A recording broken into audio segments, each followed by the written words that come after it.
because people feel so incredible that they're not attached to their past any longer. They're so connected to they're so connected to their future that they stop telling the story of their past. They're telling the story of their future. They're no longer believing in their past. They're believing in their future. They're no longer romancing their past. They're in a romance with their future. And if oxytocin levels are up, and it's the chemical that bonds, and then you're going to believe in that future you're creating with all of your heart, it better be opened and activated, and we're going to measure it. And I'm going to tell you, you're doing it or you're not. And so then when people start realizing it was never about that, it was about who they became, that we overcome that week. We overcome.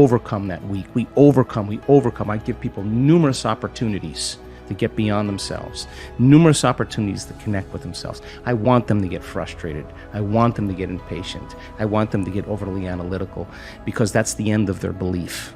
And then finally, when they finally make up their mind to let go and just do it, and they run into that feeling, they run into that experience, they're all in. You think they don't want a sports car anymore. They want that, whatever that was. And if it comes with a transcendental moment, when they come back to their senses from that inner experience, their spectrum of reality is broadened.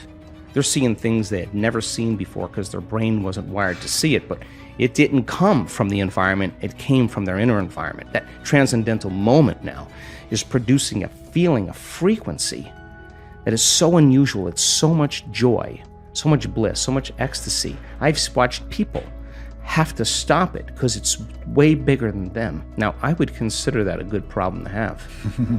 You measure that person's immune system. You measure the changes in their heart rate variability, not a little amplitude, huge amplitudes. That person is feeling a lot of love. And imagine it's a man. Imagine a man whose heart is open that wide. They sob with the freedom to be able to not care what they look like, or trying to fit into some paradigm or mold. So then a new consciousness in that footprint is emerging, and we have scientific evidence. I can tell you can make your brain work better in a week. You can make your heart more coherent. You can change the field around your body. You can strengthen your immune system. You can change your gene expression. You can lengthen your life. You can create so many oxidative changes in your cells. We have great research to prove that. That's the truth of who you are. That's the truth, that miracle within you. That evidence is the backbone that gives people permission to try it out. It's the language.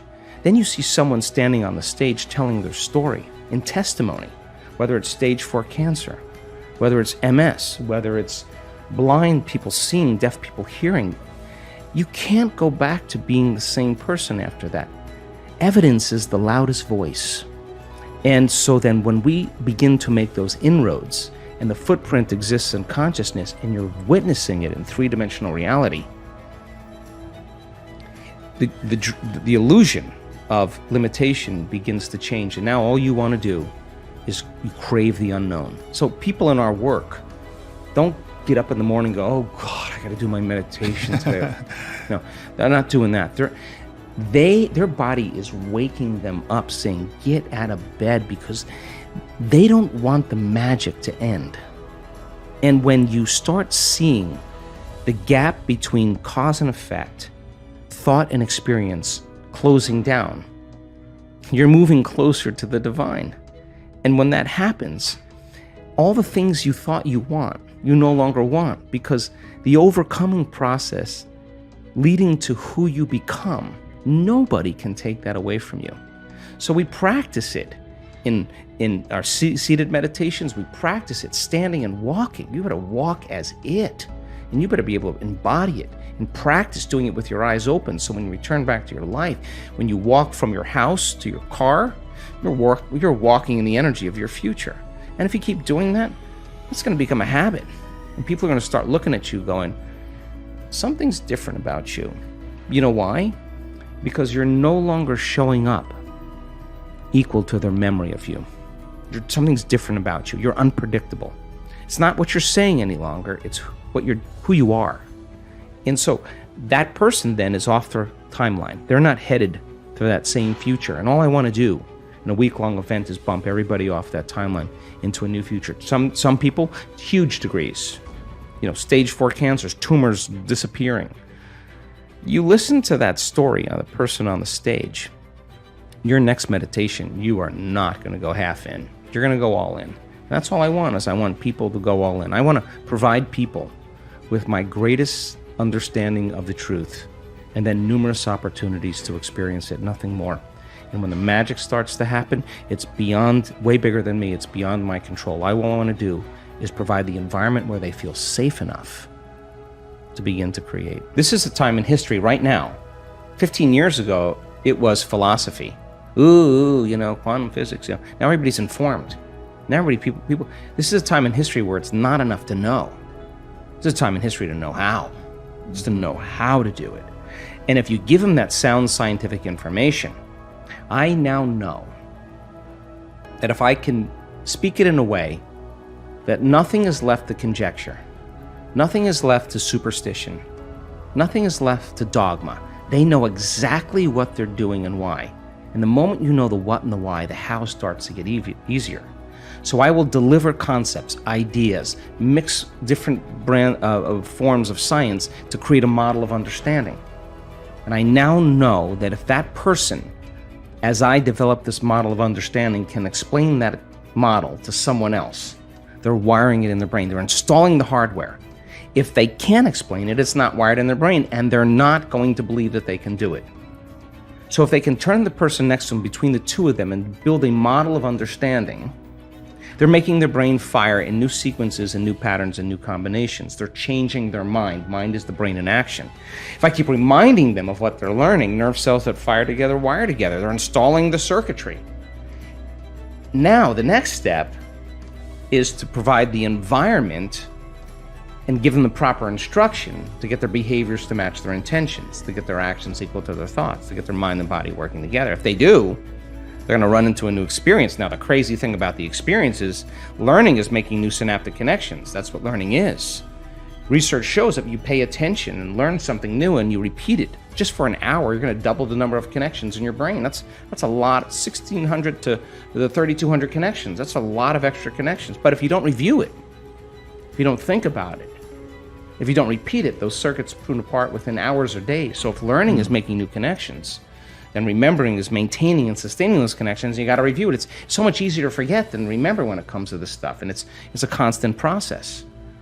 So then, if they can get their behaviors to match their intentions, and they have a new experience enriches the philosophical circuits in the brain. But when those neurons string into place, the brain makes a chemical, and that chemical is called a feeling or an emotion. And when you start feeling unlimited, when you start feeling worthy, when you are having an experience that causes you to be more in love with life, it is that chemical release from the limbic brain that teaches your body chemically to understand what your mind has intellectually understood. So if knowledge is for the mind, experience is for the body, and in that moment the person's embodying the truth of that philosophy, and now they're selecting and instructing new genes from the experience because the chemistry that's coming from the environment is information. And so genes make proteins, and all of a sudden they start wearing a different body. Repeat it over and over again. Do anything over and over again. Neurochemically, you'll condition your mind and body begin to work as one. Do it enough times, now your body will know better than your conscious mind. Now it's innate in you. Now it's second nature. Now it's simple. Now you know that you know. You may not know how you do it. You don't know how, but you can do it because it's subconscious now. You have to think about this. Why is it that you can give someone a sugar pill, a saline injection, or perform some false surgery or treatment, and a certain percentage of those people will accept, believe, and surrender to the thought without any analysis that they're getting the real substance or real treatment. And they begin to program their autonomic nervous system to make their own pharmacy of chemicals that matches the exact same chemical or treatment that they think they're getting. It says a few things. Number one, it's not the external substance that's doing the healing because it's inert. There's some type of innate capacity for the body to heal, and there's some correlation between the mind and the body. So that pill represents possibility for the person. And so if you think about this, when they see the pill, they're conditioned into thinking that that pill can do something good for them. So in a depression study, for example, 3 out of 4 people that are taking a placebo in a depression study get better. Now that's 75%, which means that when that person sees the pill represents hope, a possibility for them. They begin to select a new idea, a new thought, that they could be better, a possibility. It's called a clear intention.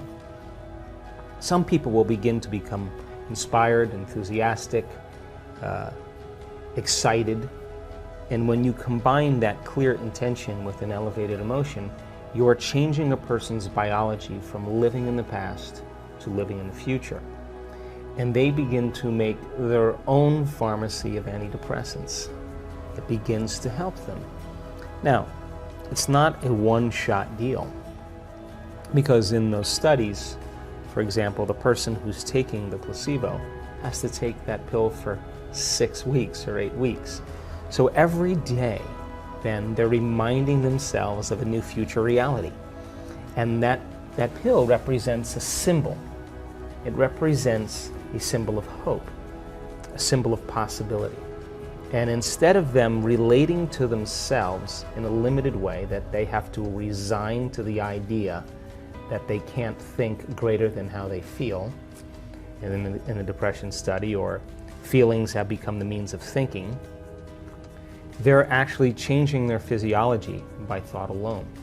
And the redundancy and the repetition of that cycle begins to select different functions in the nervous system.